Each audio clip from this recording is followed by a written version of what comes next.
today. I know the roads were a little difficult. I'm going to let you know right now I am not a morning person despite being invited to speak at Creative Mornings. So let's just start off with this. I want to know what you guys think this is, just off the top of your head. I'll take one or two. Florida upside down. Florida upside down. That's a good guess. Anybody else? The United States sideways. Oh, I love it. Everybody's thinking states and islands. Okay, well, I'm not going to tell you what it is right away. But if we look at it right off the bat, I think we can all agree it just kind of looks like a formless blob, a shape, couple shapes that come together to create a composition. Each of us exists not too differently from this composition. We kind of walk around open to people's interpretations, open to them kind of projecting their own context onto who we are. None of us has a story that can easily be recognized without somebody diving in and actually going deeper into finding out what our story is and learning about our individual context. I want to give you guys a little bit of example of what the power of context can actually do. So, I brought props. So, how many of you would like to own a diamond like this? Yes. Yeah, I think everybody, right? Why?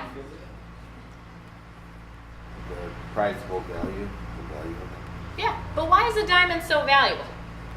Scarcity. Okay, so I like hearing that answer. I'll go into a little bit about why diamonds actually aren't that special and how context changed all of that. Diamonds are actually not that rare. They're just compressed carbon. There's nothing really special about them. I mean, they're good for actually some industrial uses for drills and things like that. But as far as an actual gemstone, they're really not actually that special. And believe it or not, they were not actually the #1 choice for engagement rings until kind of a recent period in history. Before that, it was rubies and emeralds. But because of a company called De Beers, they actually owned a series of mines back in the 1930s, and what they did was they needed to move their product. So they came up with an ad campaign that told people that diamonds are a symbol of your status, and they are essential to a proposal, and they're really rare and really valuable. They're not that rare, though. But here we are spending billions of dollars per year as a nation of people to buy these things for engagements and thinking that they're so rare and so valuable. So that's the power of context. So if context can turn a rough piece of earth into a symbol of love and a girl's best friend, and it can be forever and everything, all those cheesy things that we hear, think about what it can do for something like bread.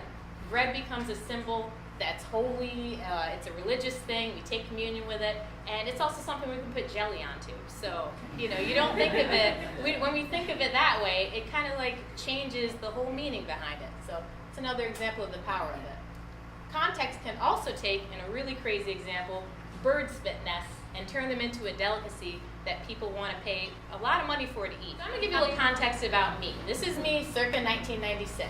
Pretty fly in my hat there. But as far as how I grew up, I'll say right now, as a woman who's an adult now, I wear a lot of different hats.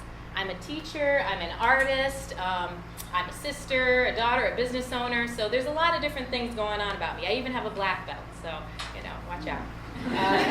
But so much of who I am depends on me creating my own context. When I was born, there's a series of things about myself that the world had a context already in place for me and said, this is how you're going to exist. So really the odds are kind of against me being here today speaking as an artist to all of you and having everybody's attention. If you look at me, I was born to a lower income family, lower income neighborhood. I was born female. I was born a woman of color. So when you look at those things, the world kind of starts you off and says, okay, being low income, that's a negative thing. Being born into a neighborhood that's not wonderful, that's a negative thing. Being born female, that's a negative thing. Being a woman of color, that's a negative thing. But for me, I was always taught to not let those things be a negative because they aren't a negative. And when I take those things and I form my own context around them, they actually become things that strengthen me and make me who I am. For example, being in a low-income family, I learned humility. I learned that happiness isn't dependent on how much the paycheck is that's coming in.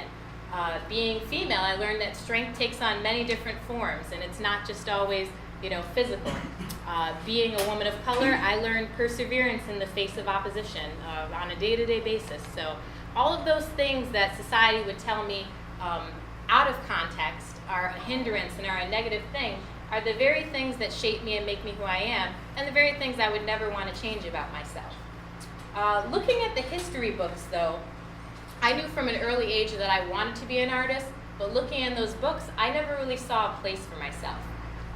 Society, or not society, but just history as a general whole, would show me that people who are an artist are not typically women, they're not typically young, they're not typically of color. A lot of times, they look like this. So, I thought, I didn't know how I was going to make it work, but I knew that I loved art, so I figured somehow I'd have to get to this point. I love that picture, man. I use it as much as I can.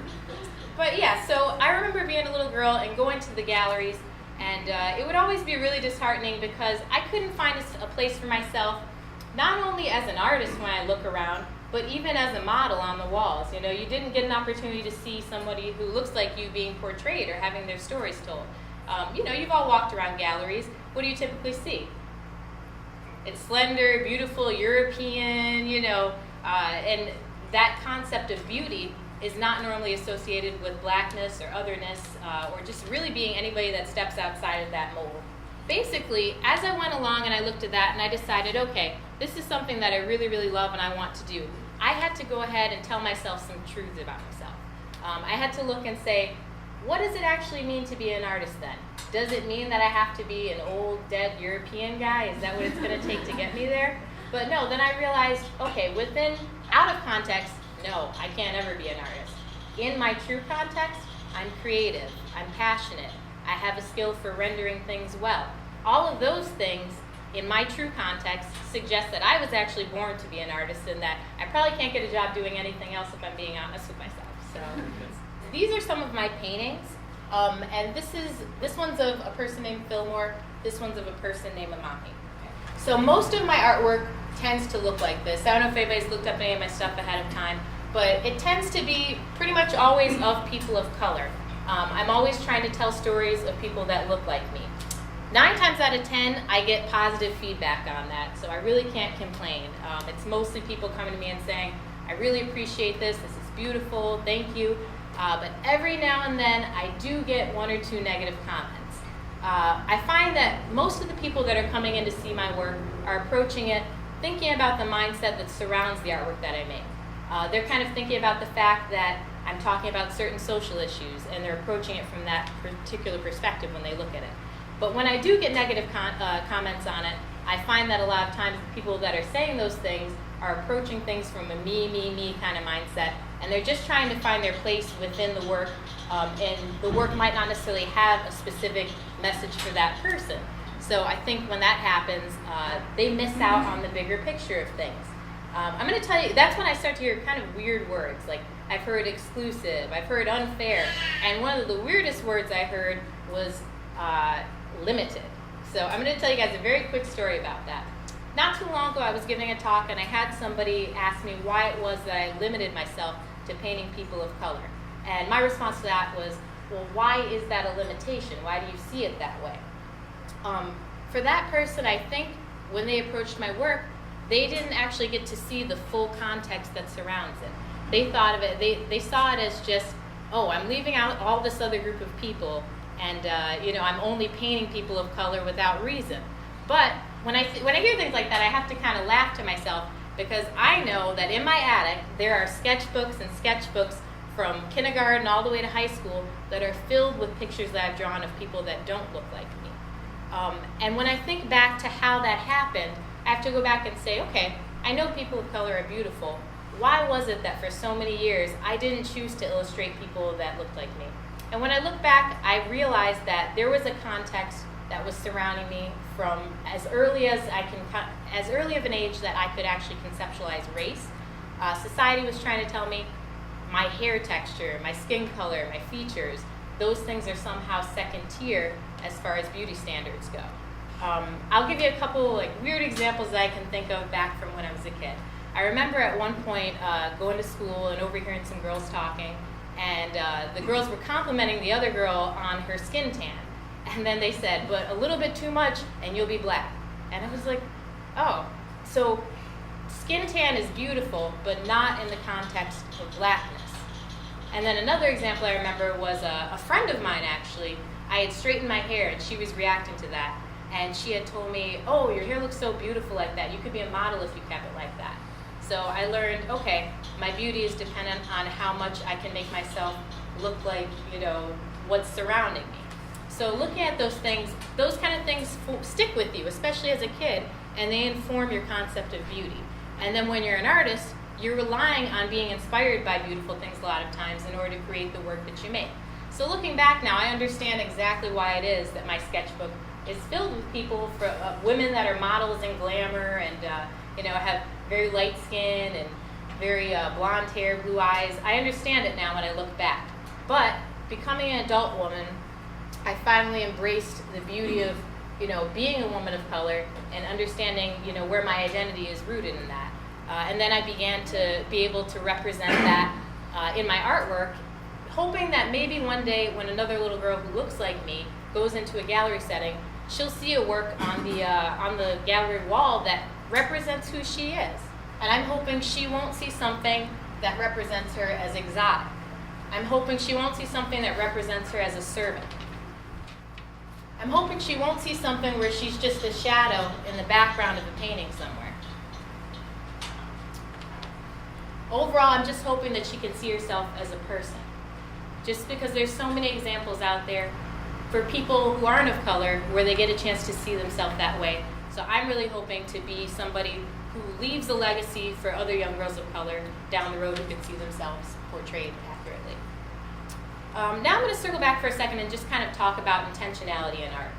I found that as an artist, we have to be very, very intentional about what we put into our work and the context that surrounds it. Because people are going to take something from it either way, whether or not you want them to. You could say, okay, I'm going to make something and I don't want it to have any meaning. People are still going to find a meaning in it. So I'm going to tell you this one's a little bit embarrassing. This is a short story, but it's a little bit embarrassing. I was doing a group seminar with a couple of other artists, and we did like a journaling exercise to come up with symbols for a symbolic portrait. So two of my words that I ended up coming up with were lips and mountain. And you have to find a way to fuse the different words together. So I had this beautiful idea in my head, and I was fusing together these lips and this mountain, and I thought, oh, this looks great. Everybody's going to get it. It's going to be beautiful, and, no problems. And then I remember once it came time for us all to have kind of a little discussion about our work, I realized very quickly that I had lost sight of the context surrounding the work that I was making. I thought I had this beautiful thing. Everybody thought I was making a statement on cold sores. So you have to be very, very careful about what it is that you're trying to say to people. All right. So yeah, it's a scary world. All right. So I want to go ahead and just kind of do a little thing here where we get another example of what the power of context can do. Can somebody tell me, what do you think's going on here? What is this guy feeling? He's excited, he's cheering. He's excited, he's cheering. Okay, that's positive. Anybody else? Frustrated. Frustrated, mad? Okay, so excited. Okay. So out of context, we think excited, frustrated, angry. Let's put him in a little bit of context now. So same guy, because of context changing behind him, this guy goes from being somebody who is a CEO who didn't make quota for the month to being somebody who might be singing Bon Jovi at a bar. Either way. Okay, I'm going to talk very briefly about the people that I paint. If you look at the people that I paint, I would say that they're not people that you would normally associate with having any sort of, status. They're just ordinary people that I meet every day. They're friends of mine, they're family members. But when you look at those people, normally you might think to yourself, why choose to tell those people's story? What's so special about them? Normally when we think of portraits, we think of it being for doctors, for lawyers, for politicians, people that have a legacy. But to me as an artist, I like to believe that the people that I'm painting may not have the status, they may not be the norm, but I think each of their stories, no matter how small it is powerful and important, and it's worthy of being documented. So I find to myself that as an artist, I want to do my part to try to bring a little bit of context to their story and share it with the world. So I want to kind of go back to this again for a second. when we looked at this earlier, we weren't sure what it was. We thought it was Florida. We thought it was an island. We had no idea. Something like this exists out of context. We have no way of knowing what it is unless we see the full picture, unless we look for the whole story. So let's put it in a little bit of context. All at once, there's a full story, and that shape becomes part of a much larger picture when you see it in the proper surroundings. So what I'd like to urge you guys to do as you go out today, specifically today, definitely try to do it at least once a day. I want you to go meet somebody and try to learn a little bit about their story. Try to see the context that surrounds them. Maybe take a note in your head of what you think they're like just when you first meet them, but try to find out a little bit more and dig deeper, especially for the people that you don't like, because I think it's important to find out where they're coming from and see what their context is as well. Thank you, guys.